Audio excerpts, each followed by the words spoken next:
I finally made it to Resident Evil Code Veronica. Now, admittedly, this is the Resident Evil game that I don't hear that much about. It's kind of a mixed bag. Some people don't like it, some people do. The only thing I've ever heard consistently about it is that there's a character in it named Steve that people don't like, and that it was an impressive game for the Dreamcast. Now, there's so many things I have to say about Code Veronica that I want to jump straight into the review. But first, don't forget to like, comment, subscribe, and hit the hype button. I'm showing you on the screen where the hype button is. All of this is free and it helps the channel. I'm very grateful for every single one of you being here, as you don't have to watch me at all. I'm so blessed to have so many people watching my channel, and due to Jehovah God blessing me so much, I wanted to be able to pass on a blessing as well. So in this review, keep your eyes peeled. I'm giving away a code for Monster Hunter Stories 2 for the Nintendo Switch and Switch 2. To make it fair and fun, I'm thinking about doing it Resident Evil style. So throughout this review, I'm going to drop pieces of the code, or maybe I'll drop the whole code. And all you got to do is pay attention, and whoever gets it first will get the game. Now, you do need an American account, but anyone can make an American account, as the Switch 2 and Switch 1 are region free. But just keep that in mind. If you try to enter the code and it doesn't work, you need the right account. So now let's get into Code Veronica, because I have a lot of things to say about this game. Up until this point, every Resident Evil game had a unique gameplay style. Now, all of them use the foundation of Resident Evil 1, meaning you're going to be shooting zombies, collecting items, solving puzzles, and managing your resources. Resident Evil 2 took the foundation of Resident Evil 1 and made it more focused on action. Resident Evil 3 took the strategy from Resident Evil 1, the action from Resident Evil 2, threw in a stalker character, and added random generation so that every playthrough felt different. So what did Code Veronica do? As Resident Evil 3 to me really evolved the franchise. Code Veronica actually takes a step back and is more like Resident Evil 1 and 2, and removes all random generation that was found in Resident Evil 3. Now, this sounds like a downgrade, but it really isn't. Code Veronica takes a mechanic from Resident Evil 2 and really evolves it beyond what we saw in that game. But let's start with the basics. Just like every Resident Evil game, you will be collecting resources, fighting off zombies, and solving puzzles. As far as fighting goes, I have to say that this is a downgrade compared to Resident Evil 1 through 3. Code Veronica only offers lock-on aiming, and in this game, the lock-on tracking isn't the greatest. For regular zombies, it's mostly okay, but when you have to fight flying enemies or really small enemies, or enemies low to the ground, that's when the aiming can get pretty bad. Just like in Resident Evil 3, you can lock on to enemies and cycle between them, but in this game, they have a big problem. In Resident Evil 3, there was a dedicated button to lock onto explosives. In Code Veronica, that doesn't exist. When you lock on near an explosive, the game will prioritize the explosive over a zombie, even if a zombie is right in front of you, or even if the barrel is right in front of you, which means if you shoot it, you're going to blow up and kill yourself. The bow gun is notorious for missing its target. And to go back to the lock on aiming, this game has a very weird gravitational pull to when you lock on to an enemy. So for example, when Chris was fighting the hunters, a hunter jumped over his head and Chris just completely turned around to face that hunter, which is cool, I guess, but there was a hunter in front of me that I was trying to deal with and I ended up getting hit. Code Veronica also has the most deadliest knife in any Resident Evil game. Like, this knife is actually viable outside of a challenge run. One of the best strategies in this game is to knife zombies in the legs, make them fall, and just keep swiping at them. But to this game having bad tracking, when the zombies fall, the character will try to follow them as they fall down and get off target. And that's a big problem if you're trying to swipe at multiple zombies at once, which you can do. And this just feels unfair because this is out of my control, as the game is just taking control from me. Now, to be clear, this stuff didn't kill me that often. It was more just a minor annoyance. And not everything that they added was bad, but some things I wish would have returned. This game has some cool physics. If you knife near a wall, the knife will bounce off the wall, which that can mess up your swinging, but at least I felt that was a realistic change. And because the knife is so deadly, it added some strategy to it. So you have to actually be in a good position in order to knife an enemy. And trust me, like I said, the knife is so deadly, like it's even good against hunters, but that bad tracking can make it risky. Dismemberment is oddly gone, although it seems to still kind of sort of be here in Code. For example, if you shoot a zombie in the head doesn't pop off, but it makes the big splatter like it's supposed to. Claire no longer kicks zombies' heads off when they grab her feet. Instead, she makes the animation, but the head stays on. And the same thing goes for Chris when he stomps down. Now, all that is visual, but that stuff did add to the allure of Resident Evil. It made it feel like a zombie movie. And the thing that's weird is there are other physics in this game that's just, it's cool, but it's kind of like, why? For example, some zombies have hats on, and if you shoot them in the face, the hat will fly off, which I thought was neat, but it's like, I kind of like both that and the head popping off. Another thing is that zombies have very realistic falling animations. So if you push a zombie near a wall, they will actually slump against the wall very realistically, to the point that it's impressive to this day how well this is animated. Code Veronica also introduces dual wielding weapons. Now this is where it gets weird. Remember I said the tracking in this game is bad? Well, for the dual wields, I didn't think it was at all. It was actually really well made. They even took the extra step of allowing the character to spread their arms apart so they can aim at 2 enemies at once. I was very shocked to see this. There's a few moments where you can aim in first person with a sniper rifle and the rocket launcher. I feel that this was fine overall. Aiming in this mode is a little bit too slow for me, but it's not that bad. As far as enemies go, you're fighting basically the same type of enemies you fought in every other Resident Evil game with different skins. I guess the moth from Resident Evil 2 has some babies, and they're here in Resident Evil Code Veronica. Now they only pop up in one section, but they are very annoying. As far as I can tell, they do not permanently die, so if you kill them, they'll just respawn next time you come into that room. Due to the bad aiming, locking onto them is very difficult. I missed so many bullets trying to shoot at these things. And their attack animation is so slow. When they grab hold of you, it takes forever for them to finish. You can't seem to shake them off of you. And they leave a bug on you that you cannot get off you until the game decides it's time for it to be removed. You allegedly can use a knife to get the baby moth off you, but when I tried it, it didn't work. Speaking of shaking off enemies, for whatever reason, when I'm pressing all the buttons to get them off me, the map will pop up, and that's due to them changing the controls. You cannot change them back to the original Resident Evil controls. It's not that bad, you'll get used to it, but it is just an odd decision. There is a slight stealth mechanic introduced in Code Veronica. There are these drones that fly around with these very hard to read radars that if you get caught by one, it will spawn in a hunter, and guess what? There are 2 types of hunters now. There's the standard ones, and then there's the ones that also have poison. So you should do your best not to get caught by these beams, because you do not want a hunter spawning in, especially if you don't have a shotgun on you. I was praying to God many times that I didn't get caught by these things. As far as boss battles go, Code Veronica actually has some more interesting ones for the series. A few of them have their own gimmicks, like fighting the tyrant on the plane. You have to use this metal box to push him off. And again, I was praying to Jehovah about this because I didn't understand what I was supposed to do in this fight. I thought I was supposed to lower him to the edge, then quickly get back to the button and press it to knock him off. But you're supposed to get him really weak, then press the button. When I finally killed him, I actually was about to die until God reminded me to press the button, because I assumed I was supposed to keep attacking him until he like kneeled down or something. But no, you just keep attacking him until he gets so weak he starts to bleed. Then when you push the button, he'll fly off the plane. And for the record, this is the hardest tyrant fight in any Resident Evil game because he covers both the left and right side of his body, unlike Nemesis. So you can't circle around him, you just gotta keep your distance.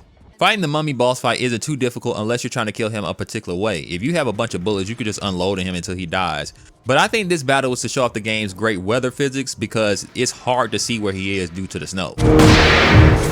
But sadly, as bosses go, the final boss in this game is lacking. Every final boss has some form of strategy when it came to moving around the arena, but you can only kind of sort of move left and right here. But the thing that makes this boss fight so bad is that she spawns in these little bugs that have so much stopping power, it will knock Chris out of his aiming animation, slow him down, and they don't really do too much damage. They're just overly annoying, and due to the bad lock on, you can't really hit them. In fact, letting her tentacles hit them for you is a better strategy than you trying to shoot them yourself. And overall, this boss fight just felt like you just need to stand still and just fire as fast as possible with the most powerful weapons until the rocket launcher comes up. And then even when that comes up, remember I said aiming in first person is kind of slow? Well, now the final boss is so fast that thanks to the grace of God, I was able to clip her tail, which I still to this day don't think I really saw with my own eyes. I just was smashing the fire button until it hit. And it just felt underwhelming compared to every final boss in a Resident Evil game. There are other bosses in this game as well, like a giant spider, this one BOW that has electrifying powers. But a lot of the other boss fights are actually optional. You do not have to fight the worm boss fight either time you see it. You don't have to fight the spider. I didn't fight the electric BOW, nor do I even know how you're supposed to kill this thing. And even though you can skip over these fights, I do think they were well made, except for the electrical one. I just don't understand what I'm supposed to do here. One boss fight I thought was a little bit too strict was the first fight with Alexia, and it's only because if she grabs you, that's it. You can't shake her off. You're just going to die. And when the fight starts, she's like right in front of you. And if you don't react enough, you'll just die instantly. What makes dying here so bad is how far the game sets you back, which means you don't really get to learn to fight. Now, I know what you're going to say. There is a retry feature in Code Veronica. If you use that, then it will spawn you right before the boss fight starts. The only thing about the retry feature is that you really can't use it if you want a higher rank. If you want A rank, you can't use it at all. Which means you're gonna have to reload a save and explore this map all over again, which isn't too bad because this is one of the best maps in any Resident Evil game. For many people, the actual Residence is the star of the RE games. Now, the prison island and the Antarctic base aren't as visually interesting as other Resident Evil games, but the actual design of the map and how everything connects together is what's so impressive about this game. Now, don't get me wrong, there are some locations that stand out in Code Veronica, but overall, I think that the Spencer Mansion, the RPD, and the streets of Raccoon City are just more memorable locations. But that's okay because Resident Evil 1 to me had the best exploration because of how the map wove together and how one room would lead to another. Resident Evil 2 didn't have that so much as the RPD just felt like one big circle. And Resident Evil 3 had Jill moving forward so much that you really didn't backtrack that often. And even when you did, things didn't really connect. It just felt like you were traversing the city, which made sense for that game.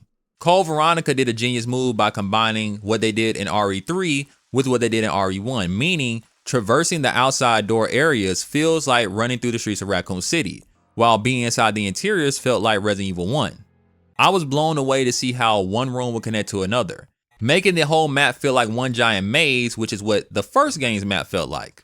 This feeds into puzzle solving, as a lot of puzzles in this game have you finding an item in one part of the map and then remembering to bring it back all the way to the other end of the map. For example, in the beginning of the game, there's a puzzle with a metal detector. You're going to end up leaving most of these items you find here behind, and at this point in the game, you wouldn't have found an item box. But eventually, you're going to find a key item that you need to bring all the way back here. And once you do, if you remember that you left these items in here, you'll take them with you. Problem is, you still don't have an item box until you find one nearby, which you couldn't have accessed before. And the fact that they loop these rooms back around each other, I just felt were genius. This isn't the only moment this happens in though. It happens throughout the entire game. Moments like these were the best parts of Resident Evil 1, and I haven't felt this feeling since Resident Evil 1, so I was glad to have it here in Code Veronica. Also, you might notice something about Code Veronica while you're exploring this map. This game is no longer pre-rendered. Just like Dino Crisis, everything is made with polygons, and there's actually a benefit to this. First, items around the world are easier to see. I know that sounds weird because you would think polygons in Resident Evil 1, 2, and 3 clashing against pre-rendered backgrounds would make them easier to see, but to be honest, I missed a lot of them in those games. This game showed off the power of the Dreamcast with its dynamic fog and lighting system. Claire starts the game off with her lighter, and unlike other Resident Evil games, this lighter isn't just some item you use to start a fire. You can actually just hold it in your hand and it will illuminate the world around Claire. This is important because there are places in this game that are pretty dark, not so dark you can't see at all, but dark enough where it can be annoying. And if you forget that the lighter can be used this way in this game, you might find yourself missing items that you normally would have seen if you had your lighter out. The lighter is also used to get bats away. Bats don't pop up that often, but they're one of the most annoying enemies in this game, and without that lighter, you're gonna be in for a bad time. And funny enough, the lighter is like one of the most important items in the game, but we're gonna get back to that a little later. As far as regular puzzles go, you're going to be doing the same thing you did in every Resident Evil game. Now, as you guys know, if you've been following the series, I do like a challenging puzzle. I felt Resident Evil 3 had the most interesting puzzles and probably the most difficult ones as you progress through the game. Code Veronica sits at a happy medium. A lot of the puzzles are about memorization. So you'll find an item or a memo that mentions something that you won't need or find until maybe some moments later, and you might forget all about it. So that's how the game plays with you, and trust me, there is one of my favorite puzzles in the game is near the end. I'm gonna talk about it later. It tests your memorization skills so well that it had me stumped. I was so lost with this puzzle, man. Now, similar to Dino Crisis, Resident Evil Code Veronica uses reading as its main way of solving puzzles. There are memos around the world that actually tell you how to solve a puzzle. The cool thing about them is that if you don't take everything into consideration what you're reading, you could bypass the solution because you think something isn't important. I didn't have to take that many notes like I did in Resident Evil 3 and Code Veronica, but there were moments where I need to jot some things down. Now, my favorite puzzles at the end of the game, I did a lot of praying to Jehovah and Jesus because when I tell you I sat there with my controller in my lap and just stared at my screen like confused because I didn't know what I was doing. And when they helped me with the solution, I had to thank them because Capcom played me so well by making me overthink something to the point of me messing my own self up. So near the end of the game, you actually have to get these 2 gems and put them in these music boxes. But you can only get 1 gem at a time if the power is still on. And the thing is, you might even forget you even turned some power on, or you might even not realize you could turn it back off. So if you don't remember any of that, which is why I say this game utilizes your memory against you, you're just going to be stumped. And it's so simple, the solution, once you realize it. And I love puzzles like that. I love when the answer is so simple that you're just bypassing it over and over again. But like I said, God help me. And I wasn't even mad about it. I was just happy because I felt like, oh man, they tricked me. They got me. But that's not even the best part when it comes to exploring and puzzle solving. You see, in Resident Evil 2, they had this feature that certain items that you did not get in Campaign A, the other character could get in Campaign B. Code Veronica has a similar feature. See, the first campaign is going to be with Claire and the second is with Chris. And many of the items, even weapons, Chris can have, and there's two ways to go about that. But the most important item in this game that you'll realize this feature exists with is with the lighter. As important as the lighter is, as it can be used to solve puzzles, illuminate the darkness, and get bats away from you, you have to give it up because in this game, there's a subplot where there's a soldier that helped Claire out and he needs some medicine. Once you find the medicine, it's completely optional to give it to him. And once you do, you give up your lighter to get a lockpick. The lockpick can give you access to med kits and very powerful ammo, but you will be missing that lighter, trust me. The cool thing is, you can get this lighter as Chris if you save the soldier in his campaign, giving you access to items that you would not be able to get if you didn't have the lighter here. Plus, there are a lot of places and puzzles that Claire can see, but she can't interact with, but Chris will interact with. And some she can even set up for Chris in the future that he would need to complete, and some of them require this lighter. It's crazy how important this one mechanic that's completely optional is. But you can still experience it somewhat with other items. In Code Veronica, the item box is more powerful than it ever was in any other game. You see, the item box is shared between Claire and Chris. Now, I didn't even know this was a mechanic, but before you fight the final boss as Claire, you should put all your important items back in the box because guess what? Chris can use all of them. Yes, he can use all of Claire's guns, all her healing items, everything she had in her campaign. Now, the reason why this is so cool is because on my next playthrough, I know I have to now be very strategic playing as Claire because the more optimal I am as Claire, the easier it is for Chris to get through his campaign. Now, I just played the game like normal, and yes, you can get through the game and beat Chris's campaign just fine. But there were moments where Chris's campaign felt significantly harder than what it had to be because guess what? When I fought the final boss as Claire, I had like all the best guns on Claire, not realizing that I could have saved them for Chris. And I was actually surprised by this because you actually find ammo for Claire's weapons, so I was thinking eventually I will get them, but you actually don't until you play as Claire one final time during Chris's campaign. This was common back in the day for games to have very important mechanics that developers just seem to not mention at all, but I actually don't have a problem with that, and I wish developers could have secret mechanics today, but unfortunately with everyone getting games early now and just exposing every little bit of a game now, there's nothing secretive about a video game anymore. So not only is Resident Evil Code Veronica a continuation of the story from Resident Evil 2, which sort of makes it Resident Evil 3, at least from a story perspective, but it also expanded upon the shared item system and the A and B campaign system and made it better. Sure, you don't have a Chris A, Claire B here, but what you do have is a true continuation of a story where everything makes sense, which is sort of a first for a series. You had Jill and Chris's campaign, and you didn't know which one was canon. You had Claire A and Leon B, then you had Leon A and Claire B, and which one was the canon events, I don't know. So yes, here you don't have the opposite side, but at least you have a clear story that you could follow. And speaking of story, Code Veronica has the best story out of the classic Resident Evil games. Before this one, RE2 was my favorite story as all the mystery surrounding Raccoon City, the RPD, Sherry, Ada Wong really kept my attention. Code Veronica has multiple mysteries in its story, returning characters, the origins of the T-Virus and Umbrella, and Steve. Now, unlike the rest of the internet, I don't hate Steve. His voice is weird, like it's a weird choice for this character, but overall, his personality is fine, and some of his quirks as a character are explained clearly in this game. Steve doesn't grow that much as a character, but then again, he doesn't get that much time to grow. But he does develop feelings for Claire, which I guess makes sense because Steve clearly likes Claire, at least how she looks, and he gets to know who she is as time goes on. But on the other hand, I couldn't tell if Claire liked Steve in the same way. There was a scene where Steve deliberately just hugs Claire, and she doesn't seem to dislike it or not, but it just seemed weird. Then you have the Ashford twins. Now, this is the best part of the game. A lot of people talk about Alfred because he cross-dresses, but to me, that's just kind of shock value. The interesting thing is his relationship to his sister. All over the internet, you'll find people debating if the Ashford twins were doing some things that brother and sister should not do, if you get my drift. And the game kind of leaves it up to your interpretation. You could assume one thing or the other. Now, the reason why I lean to that they were implying that is because of the song that the sister sings. She sings a song where she says the king was beloved, but the queen was feared, and it seems to be in reference between them two. Let me inform you of something. Brother and sister can be prince and princess, but they're not king and queen together. They could be separate kings and queen in different kingdoms, but they're king and queen in the same kingdom. That means they're married, and yeah. But before we even get to that point, the mystery behind the sister was played out so well. You see, throughout the game, you're going to read memos mentioning that Alfred had a sister and that barely anyone has ever seen her. Then you're going to spot her talking to Alfred in their dollhouse. But then something strange happened. You're going to find memos that imply that Alfred probably never had a sister. When you go to his family lineage, it doesn't mention a sister at all. But then you'll see a portrait of her as an adult. Then you'll find a letter saying that a 10-year-old girl died, which could be Alfred's sister.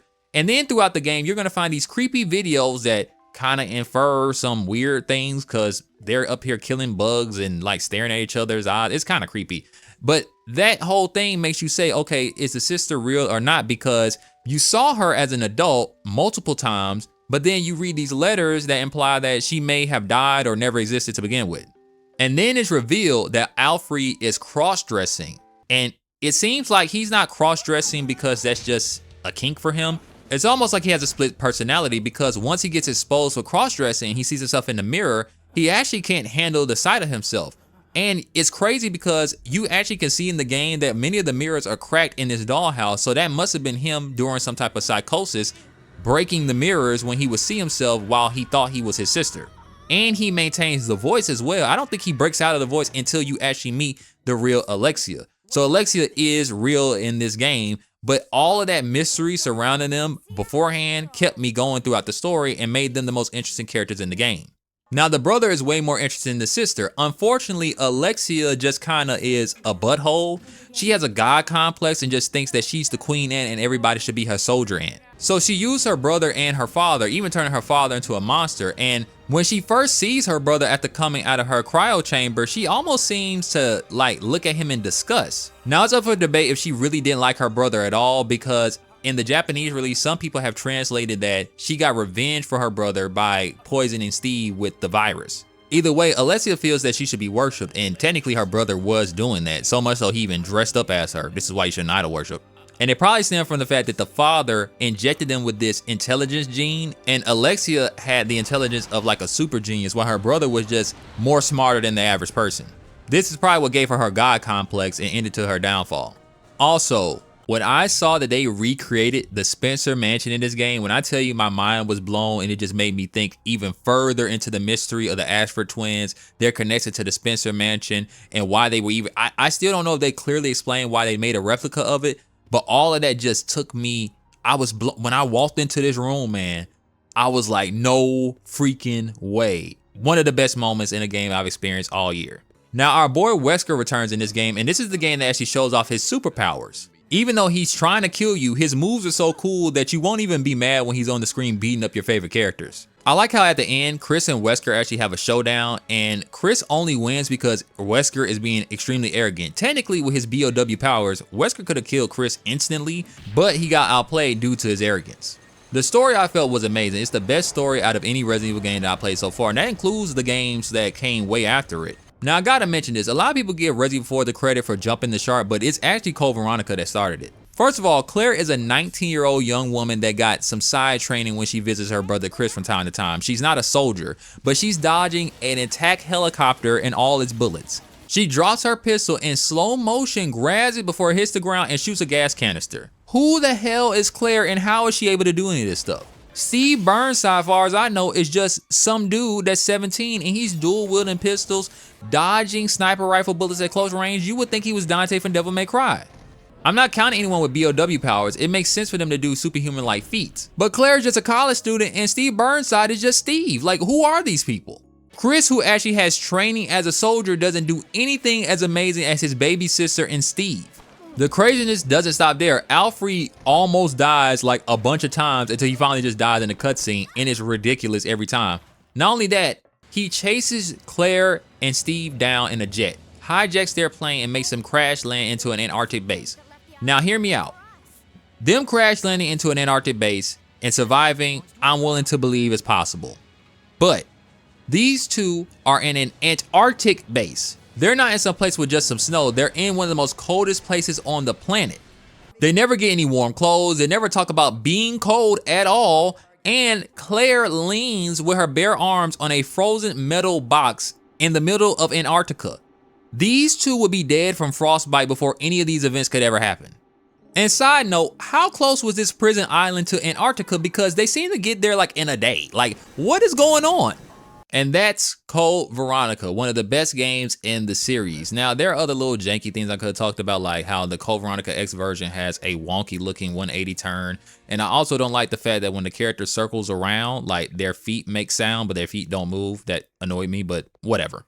There's also a battle mode where you select a character and you can even play in first person and shoot up a bunch of BOWs with infinite ammo. And each room actually changes, so if you remember how a room was laid out in the main campaign, it may not work that way in battle mode. You can also play as Wesker and get an alternate costume for Claire, but you can't use it in the main campaign. Actually, Code Veronica is the weakest when it comes to extra content and even replay value. Now, of course, you can replay a game as much as you want, however you want, but when it comes to different difficulty settings and an arrange mode or something like that, that's just not in Code Veronica. So even though I think it's one of the best in the franchise, when it comes to at least the first 4 games, I would actually say it's right above Resident Evil 1, maybe on the same level as Resident Evil 2, only because some of the jankiness with the controls holds it back and the lack of extra content does kind of suck. But overall, all those negatives don't take too much for the game and don't overshadow all the great parts of it. And negatives aside, it's still impressive how Capcom was able to make 4 great games back to back.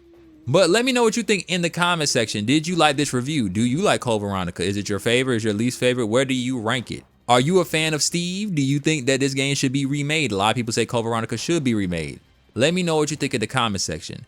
Peace out. God bless. Thanks for watching once again. Please remember to like, comment, subscribe, hit the hype button. I'm very appreciative of all of you coming by. You do not have to watch me, and I'm grateful that you do. Also, if you're the one that happened to find the code in this video, shout outs to you. I hope you enjoy your game, and God bless to each and every one of you. I hope you guys have a beautiful day, a blessed day, and I'll see you all in the next video.